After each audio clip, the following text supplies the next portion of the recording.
Why do Americans support the protest? The police killing of George Floyd, an unarmed black man, in Minneapolis, Minnesota, on May 25 sparked protests across the United States and worldwide. A video of the incident shows Derek Chauvin, a white police officer, kneeling on Floyd's neck for nearly 9 minutes as the 46-year-old pleaded, "I can't breathe." Following the killing, protests erupted in at least 140 U.S. cities, with thousands of people taking to the streets against police violence. While protests have remained largely peaceful, looting, vandalism and fires have taken place in some cities. The police have also used tear gas and other non-lethal projectiles on protesters, including on peaceful gatherings. Hundreds in the city protest against Floyd's killing and demand the 4 officers involved be held accountable. The 4 officers involved in Floyd's deadly arrest are fired.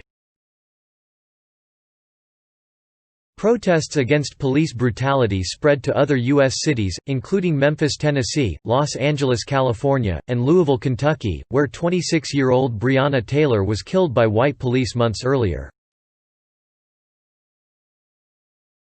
President Donald Trump sends out a tweet blaming the violence on a lack of leadership in Minneapolis and threatens to send in the National Guard. Many respond with outrage after he calls the protesters thugs. Twitter hides one of Trump's tweets, saying the president violated its policies on glorifying violence by his apparent call for the military to use force against the protests in Minneapolis. Secret Service agents rush Trump to a White House bunker as hundreds of protesters gather outside the president's residence. George Floyd's story has been the story of black folks. Because ever since 401 years ago, the reason we could never be who we wanted and dreamed to be is you kept your knee on our neck, said Reverend Al Sharpton, who eulogized Floyd.